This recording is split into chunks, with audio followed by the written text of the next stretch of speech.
Ciao. Bye Harry. Bye. Sta piovendo. Porco. Gliel'ho chiesto io ad Alessia se avrebbe voluto farsi un giro, finiti gli 88 giorni. E ha detto sì. Stiamo andando in South Australia. Ma non è lì che volevamo davvero andare.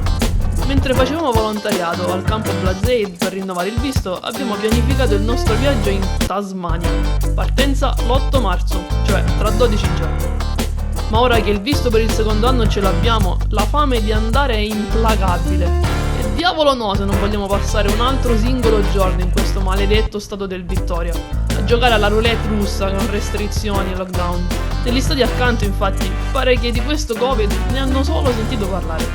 Il traghetto per la Tasmania parte da Melbourne, quindi dobbiamo tornarci. Ma nel frattempo apri Google Maps, 12 giorni di tempo. Dove andiamo? South Australia. Let's go.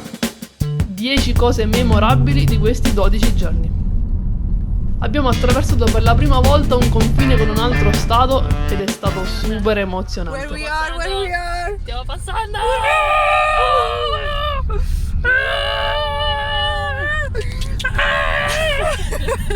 Prima volta che entriamo in un supermercato Senza mascherina. Siamo finite in prigione. Questo è l'ostello di oggi.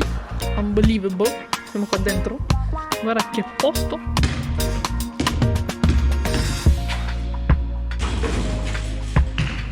Guarda che posto. Entri di qui. Una cosa assurda, guarda qua. Guarda. Con soltanto 20 euro stiamo a dormire.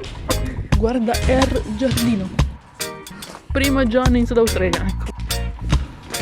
E poi entri da qui. Qui c'è la cucina. Qui c'è Alessia. Ciao Alessia. Una prigione. Welcome to South Australia. Siamo arrivati nella capitale del South Australia, Adelaide.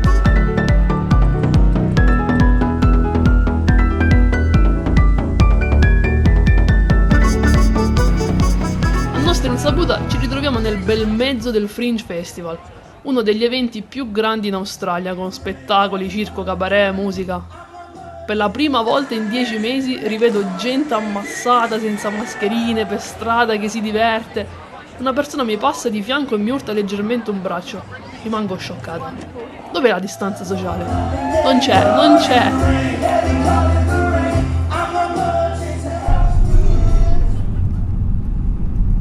Abbiamo camminato su un lago di sale. Is it snow?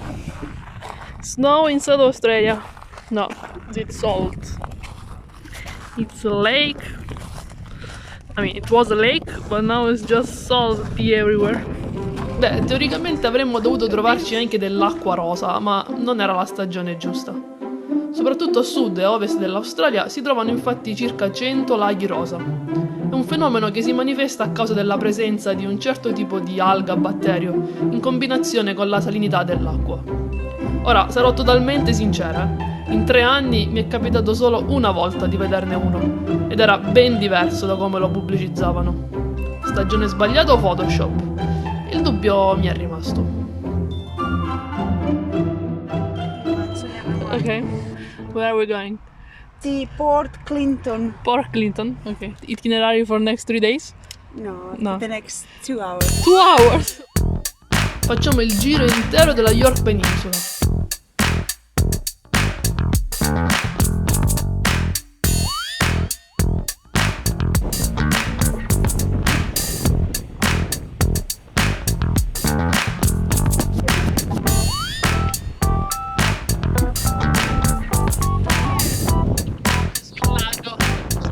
Look at how sexy I am with my hair.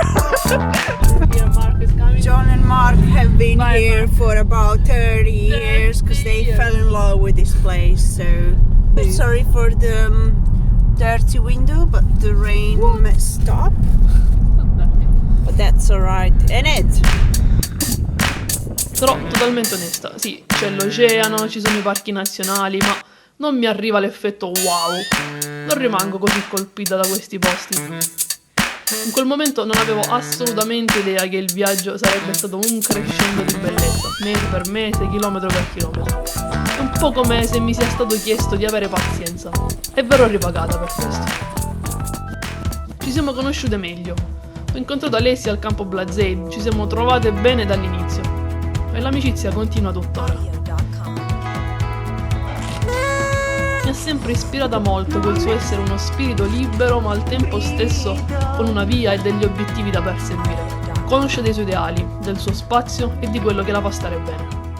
È sempre il 531 che Eccola. state ascoltando. Allora, Radio Italiana. sempre per quanto riguarda il Festival di Sanremo e qualche curiosità. E la faccia di blu. Guarda questi vetri. Ci puoi mangiare sopra, guarda. She broke the spoon. So she's trying to rescue Eccola. the other part. Sì.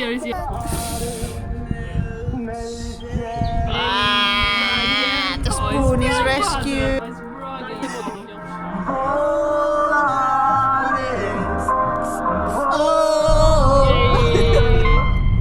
Ho avuto dei primi segnali sulla difficoltà di viaggiare con qualcuno e far quadrare i miei tempi e il mio lavoro part-time da web developer.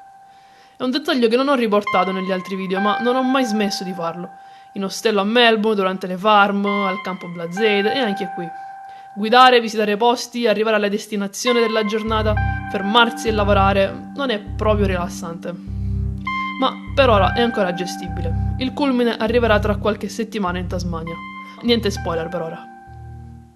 Abbiamo rincontrato Ali. Special people when they don't know. Hi.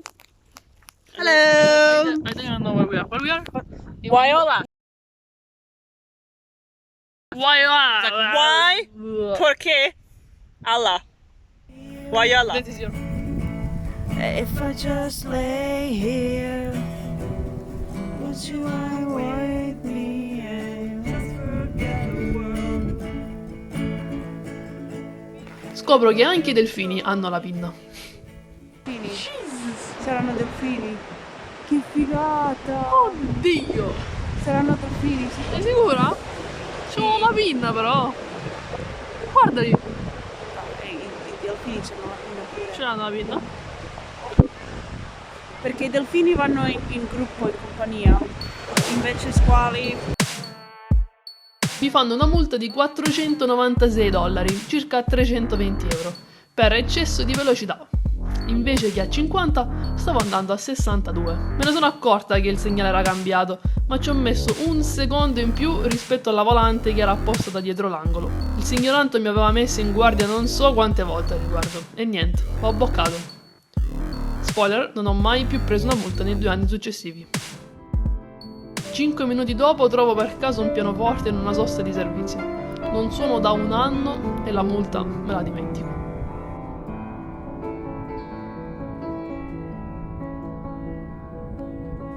Con 2 giorni di viaggio rientriamo a Melbourne, è il 6 marzo. Tra 2 giorni si parte per la Tasmania, ma saremo in 3.